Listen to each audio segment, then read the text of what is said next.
नमस्कार, स्वागत है आपका खबर उत्तर प्रदेश में और मैं हूं आपके साथ अविन्या राउत। रुक करते खबरों का, लेकिन उससे पहले एक नजर हेडलाइंस पर डालते हैं। लखनऊ में ट्रैफिक की समस्या से मिलेगा निजात, 2 फ्लाईओवर का होने जा रहा उद्घाटन में रक्षा मंत्री और सीएम योगी होंगे शामिल। महाकुंभ में अब तक 48 करोड़ लोगों ने आस्था की डुबकी लगाई, आज भी स्नान के लिए उमड़ रही भीड़। कल से आईसीएसई और सीआईएसई बोर्ड की परीक्षाएं शुरू, प्रयागराज में ट्रैफिक जाम से एग्जाम छूटा तो दोबारा मिलेगा मौका। ईडी ने पूर्व मंत्री गायत्री प्रजापति की 60 लाख की और संपत्ति जब्त की, आय के अधिक संपत्ति का मामला, बेटे अनिल के नाम मुंबई में बुक कराया था फ्लैट। एसएनके पान मसाला समूह और सप्लायरों पर दूसरे दिन भी रेड जारी, आईटी रेट में 300 करोड़ की संपत्ति की दस्तावेज मिले। वाराणसी में 10 किलोमीटर के सफर का किराया 800, कैब का किराया छू रहा आसमान, ऑटो चालक भी कर रहे मनमानी वसूली। आप देख रहे हैं के न्यूज, खबरों का सारथी। रुक करते हैं खबरों का। उत्तर प्रदेश के मुख्यमंत्री योगी आदित्यनाथ ने समाजवादी पार्टी पर हमला करते हुए कहा कि जनता उनकी असलियत जान चुकी है। उन्होंने कहा कि जब समाजवादी पार्टी को अवसर मिला था तब उन्होंने कुछ नहीं किया और अब जनता उनसे झूठे वादों को समझ चुकी है। योगी आदित्यनाथ ने ये बयान समाजवादी पार्टी को लेकर दिया, ये आरोप लगाते हुए कि उनकी सरकार के समय जनता की परेशानियों को अनदेखा किया गया है। एक दुर्लभ संजोग है, आज माघ पूर्णिमा है, संत शिरोमणि सदगुरु रविदास जी महाराज की पावन जयंती और अपने पूज्य पिता की विरासत को, दुनिया के प्रतिष्ठित पैकेज को छोड़ करके मातृभूमि की सेवा के लिए अपने आप को समर्पित करने वाले पूर्व केंद्रीय मंत्री चौधरी अजीत सिंह जी की भी पावन जयंती का कार्यक्रम है।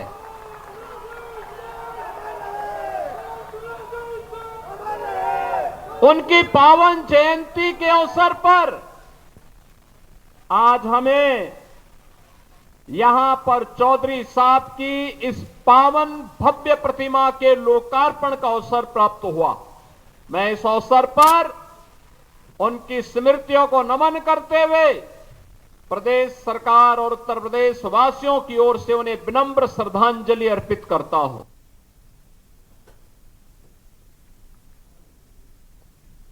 अमरोहा के डिंडौली कोतवाली क्षेत्र में तेज रफ्तार कार के पोल से टकराने के कारण बड़ा हादसा टल गया। जोया संभल मार्ग पर एक तेज रफ्तार कार अनियंत्रित होकर बिजली के पोल से टकरा गई। टक्कर इतनी जोरदार थी कि पोल टूटकर कार पर गिर गया। गनीमत रही कि कार सवारों को मामूली चोटें आईं।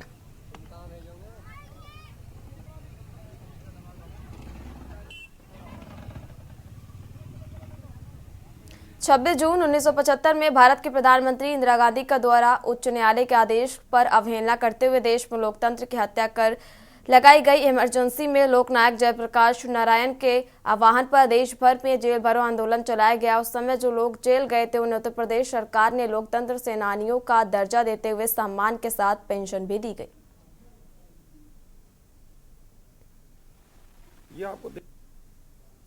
सन 1971 में जब इंदिरा जी लोकसभा का चुनाव हुआ था, इंदिरा जी हारी थी, राजनारायण जी को हराया था। राजनारायण जी ने जो हारे थे वो धांधली करके इंदिरा जी ने जो है अपनी सीट को हासिल किया था। उसके खिलाफ हाई कोर्ट में गए थे। हाई कोर्ट से जो है इस चुनाव को रद्द कर दिया गया, जिससे इंदिरा जी बौखला गए और उन्होंने संविधान में संशोधन करके आपातकाल की घोषणा कर दी। ये संविधान के संशोधन और दुरुपयोग का सबसे बड़ा उदाहरण है, इतिहास है हमारे देश का। ये सन 1971 में जब इंदिरा जी लोकसभा का चुनाव हुआ था, इंदिरा जी हारी थी, राजनारायण जी। हम इस समय खड़े हैं बांदा कलेक्ट्रेट परिसर के बाहर और मैं आपको बता दूं मेरे पीछे ये तमाम योद्धा जिन्होंने 1975 में आपातकाल के दौरान भारत के प्रधानमंत्री इंदिरा गांधी के उस आपातकाल का घोर विरोध किया था और जेल गए थे। मैं आपको बता दूं कि पूरे इस मामले में पूरे लोकतंत्र की हत्या करने का जो कार्य कांग्रेस ने किया था और आपातकाल पूरे देश में लगाया था, जिसके बाद जयप्रकाश नारायण ने एक आवाज़ बुलंद की पूरे देश के अंदर इसका विरोध करने के लिए, और उस आवाज़ को सुनकर पूरे देश के अंदर एक लोगों में एक उत्साह जागा, एक हुजूम जागा, जिसका विरोध पूरे देश में किया गया। और तत्कालीन कांग्रेस की सरकार ने उन विरोध करने वाले तमाम ऐसे लोगों को जेल में डालने का काम किया था। ये वही लोग हैं जिन्होंने आपातकाल के दौरान इस संविधान और को बचाने के लिए, इस पूरी व्यवस्था को बचाने के लिए सरकार के विरोध में आगे आए थे और जेल गए थे। अभी हमारे साथ खड़े हैं, इनसे बात भी करेंगे और जानेंगे कि आज यहाँ क्यों आए हैं। क्या नाम है आपका? अतरवीर सिंह, मैं जिलाध्यक्ष हूँ लोकतंत्र सेनानी। आज आप यहाँ आए हैं, सबसे पहले तो आपने जो लोकतंत्र की रक्षा के लिए आपने जो सहयोग का बलिदान दिया, जेल गए, आज उसको आप कहाँ पाते हैं? क्या लोकतंत्र आज पूरी तरीके से सुरक्षित चल रहा है? लोकतंत्र सुरक्षित चल रहा है और उससे हम संतुष्ट हैं, परंतु हमारी मांगों पर यथोचित आगे की कार्रवाई नहीं की। जैसे कि आज हमारा पूरे राष्ट्रीय स्तर पर हमारे लोकतंत्र सेनानी जितने भी संगठन हैं, उन्होंने ये मांग की है कि हमें स्वतंत्रता संग्राम सेनानी के बराबर का दर्जा दिया जाए। हम लोगों ने पूरे राष्ट्रीय स्तर पर आज ये घोषणा की गई है कि हम हर जिले में अपना ये ज्ञापन देंगे कि हम लोकतंत्र सेनानियों को स्वतंत्रता संग्राम सेनानी का दर्जा देते हैं, सम्मान और पहचान दिलाई जाए। इसके लिए हम पूरे देश में आज ये ज्ञापन देते हैं। ये लोकतंत्र सेनानियों का कहना है कि अगर हमारी मांगें नहीं मानी जाती हैं तो जो केंद्रीय नेतृत्व और बात करेगा, जो निर्देश देगा, उस दिशा निर्देशों के अनुसार आगे कार्रवाई की जाएगी। ग्राउंड जीरो से के न्यूज़ के लिए भगत सिंह। हरदोई संडीला कस्बे के नत्या मोड़ पर अज्ञात चोरों ने 2 दुकानों में चोरी की घटना को अंजाम दिया। चोरों ने सराफा और दूध डेयरी की दुकान से लाखों रुपए का सामान चोरी कर लिया। दूध डेयरी के छत से घुसकर चोरों ने चोरी की, जबकि सराफा की छत काटकर सामान चुराया गया। घटना के बाद पुलिस मौके पर जांच कर रही। हालांकि रात में पुलिस का पहरा होने के बावजूद भी चोरी की घटना हुई।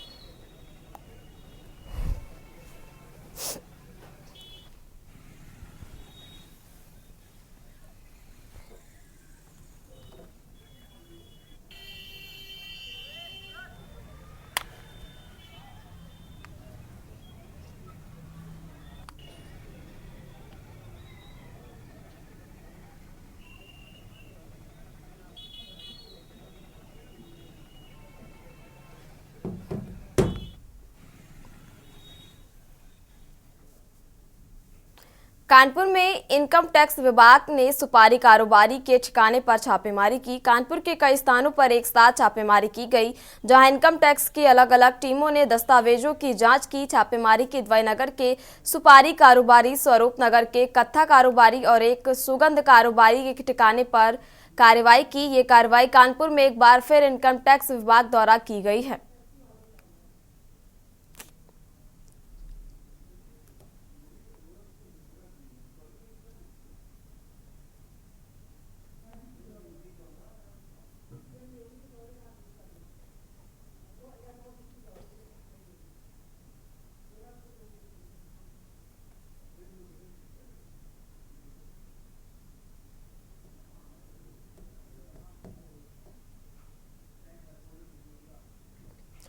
सीतापुर थाना इलाके में हरदोई सीतापुर मार्ग पर गोमती पुल के पास एक बड़ा हादसा टल गया।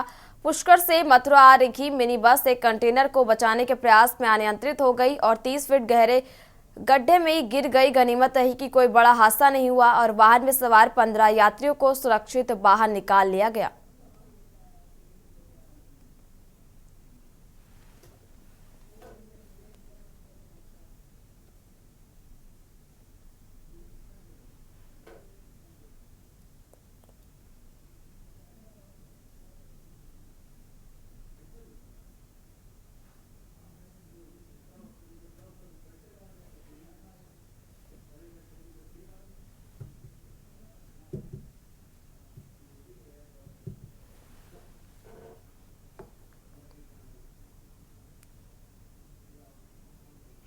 धर्मनगरी चित्रकूट में माघ के आखिरी अमृत स्नान के अवसर पर भक्तों का जन सैलाब उमड़ पड़ा। लाखों की संख्या में श्रद्धालु मंदाकिनी नदी में आस्था की डुबकी लगा रहे और दान पुण्य कर रहे। सुबह 4 बजे से ही रामघाट पर स्नान की शुरुआत हो गई थी।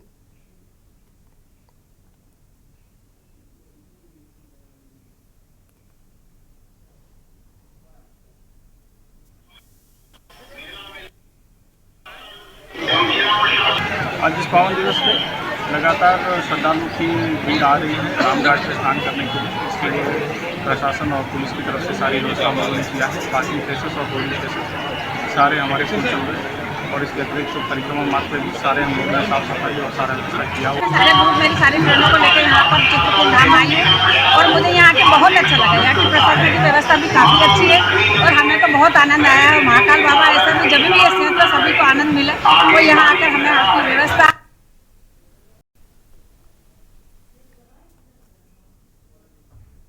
हमीरपुर सदर विधायक डॉक्टर मनोज प्रजापति की शिकायत के बाद भी बिजली विभाग के मीटर की अधिशासी अभियंता राकेश कुमार के खिलाफ कोई कार्रवाई नहीं की गई। विधायक ने एमडी आगरा को पत्र लिखकर राकेश कुमार पर भ्रष्टाचार और सरकारी कार्यों में जनता से वसूली करने का आरोप लगाया था। इसके बाद एमडी आगरा के आदेश पर मुख्य अभियंता राजीव गर्ग ने 3 सदस्यीय हाई लेवल टीम बनाकर जांच के आदेश दिए हैं। राकेश कुमार की कार्यशैली से जनता और विभागीय लोग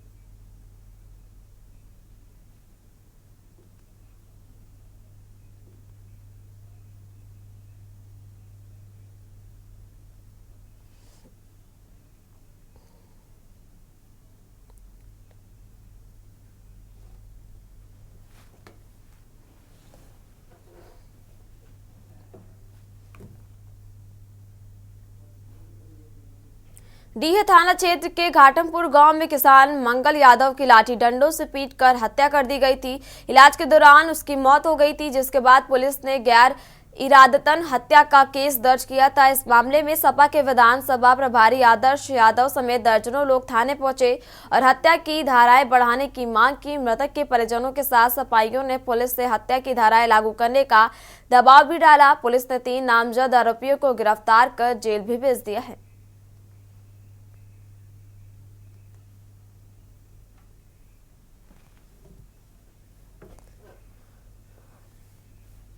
जी चला वहाँ पे उनका कोई मुकदमा चल रहा था, पहले से उनकी गवाही आज की डेट में लगी थी। गवाही ना देने पाए, इसको लेके वो लोग मारे पीटे, इस तरह मारे कि उन्होंने अस्पताल में जाके दम तोड़ दिया था। उसी के परिप्रेक्ष्य में इंस्पेक्टर साहब से मिलने आए थे। मुकदमा पीड़ित को न्याय मिले, सही से कार्रवाई की जाए, इसीलिए हम लोग आए थे। इंस्पेक्टर डी ने संतुष्ट किया, सही है उनकी कार्रवाई से, जो भी कानूनी कार्रवाई बनती है डी थाना द्वारा किया गया है। पूरे घर वाले, पूरे परिजन सब लोग संतुष्ट हैं।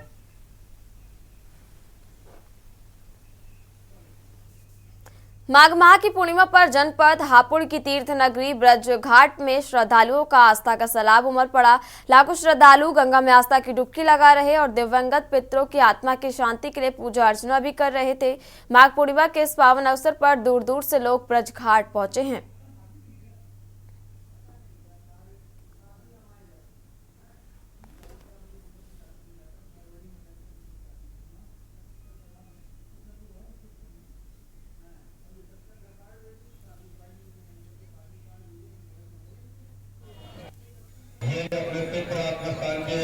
देखिए, नॉर्मली जितनी भीड़ रहती है उससे इस बार ज्यादा अपेक्षित है भीड़ का होना। और जैसे कि इस समय हम नोटिस भी कर रहे हैं, भीड़ इसका दबाव इस बार ज्यादा है ब्रिज घाट पर, तो इसलिए सुरक्षा के मद्देनजर सबसे महत्वपूर्ण ये भी है कि कई बार नाव चालक यहाँ पर बिना लाइफ जैकेट के अपने बोट्स ले जाते हैं, यात्रियों को बैठाते हैं।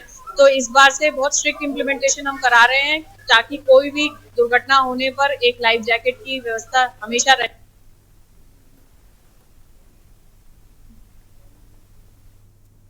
मेरठ में रिटायर्ड दरोगा महेंद्र सैनी और उनके बेटे के आवास और प्रतिष्ठान पर विजिलेंस ने आय से अधिक संपत्ति के आरोप में छापेमारी की है।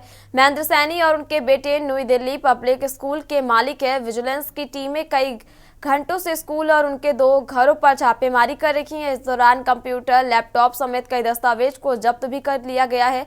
विजिलेंस टीम पिछले कुछ समय से आरोपों की जांच कर रही थी। छापेमारी मेडिकल क्षेत्र के जागृति विहार में स्थित आवास और स्कूल पर जारी है।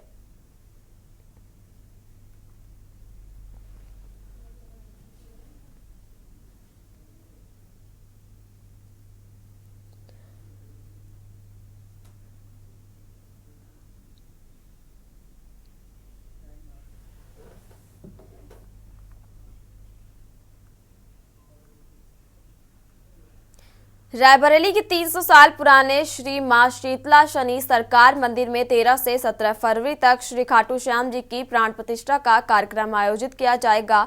इस अवसर पर समिति के लोगों में भारी उत्साह देखा जा रहा। बाबा खाटू श्याम के दर्शन स्वप्न में होने के बाद इस कार्यक्रम की शुरुआत हो रही। 13 फरवरी को कलश यात्रा, 16 फरवरी को निशान यात्रा और 17 फरवरी को प्राण प्रतिष्ठा का आयोजन होगा। इस दिन भजन संध्या का भी आयोजन किया जाएगा, जिसमें कानपुर और कोलकाता से भजन गायक आएंगे।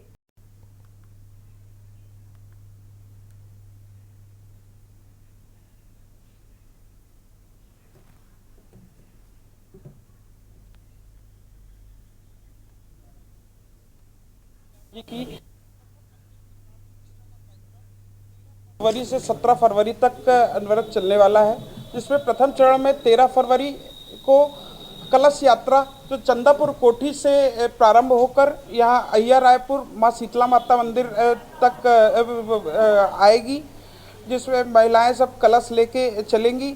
14 और 15 फरवरी को बाबा का अधिवास का कार्यक्रम यहीं पे मंदिर में होगा, जिसमें फलादिवास और फूलादिवास और अन्न दिवास किए जाते हैं। वो कार्यक्रम यहीं पे मंदिर पे प्रारंभ रहेंगे। ये यहाँ पे जो है हम लोग गणेश पूजा कराते हैं। उस रात्रि में जो है सभी लोग सो गए थे।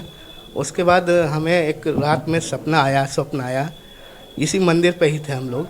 यहाँ सपना आया कि यहाँ पे बाबा श्याम का मंदिर, एक भव्य मंदिर बनना चाहिए। तो उसके लिए हमारे मन में जो विचार आए, उसके बाद चंदापुर कोठी में बाबा का भजन कीर्तन था।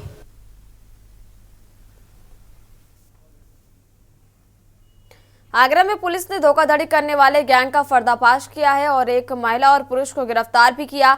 दोनों आरोपियों के पास से लाखों की नकदी और सोने के सिक्के बरामद हुए। थाना सदर पुलिस को ज्वेलर्स से सूचना मिलने के बाद मामला दर्ज किया गया था। पूछताछ में आरोपियों ने बताया कि वे पहले असली सोने के सिक्के गिरवी रखकर ज्वेलर्स का विश्वास जीतते थे, फिर नकली सिक्के गिरवी रखकर धोखाधड़ी करते थे।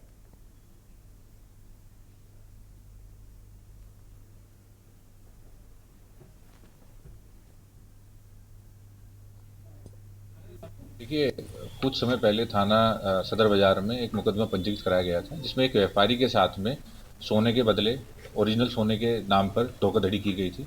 उसी क्रम में थाना सदर बाजार पुलिस ने 2 अभियुक्तों को गिरफ्तार किया है, एक पुरुष और महिला, जो कि पहले एक छोटे अमाउंट का गोल्ड दिखाकर विश्वास जीतते थे, पैसे लेते थे, और उसी क्रम में जब विश्वास बन जाता था तो नकली सोना देकर धोखाधड़ी करते थे। इनके पास से 4,02,000 के आसपास कैश प्लस एक लॉकेट बरामद किया गया है। वह दोनों पर ही पहले से 10-10 हज़ार का इनाम था। हमीरपुर के मुख्य चिकित्सा अधिकारी गीतम सिंह ने खिलाफ शासन ने जांच के आदेश दिए हैं। दायित्व और कर्तव्यों के प्रति लापरवाही बरतने के आरोपों के बाद निदेशक चिकित्सा सेवाओं को जांच अधिकारी नियुक्त किया गया। सदर विधायक मनोज प्रजापति ने भी गीतम सिंह पर आरोप लगाए हैं। 1 माह में जांच अधिकारी अपनी रिपोर्ट शासन को सौंपेंगे। गीतम सिंह वर्तमान में हमीरपुर जनपद में मुख्य चिकित्सा अधिकारी के पद पर तैनात हैं।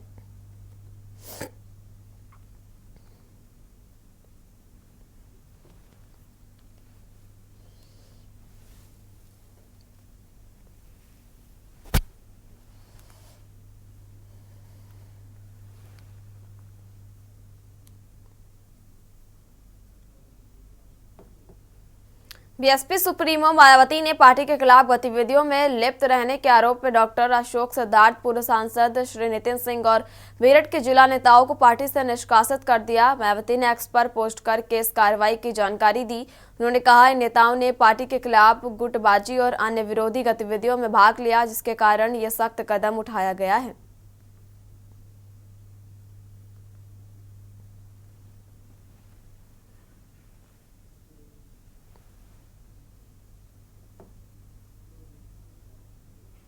उत्तर प्रदेश की खबरों में फिलहाल इतना ही। आप देखते रहिए के न्यूज़ इंडिया।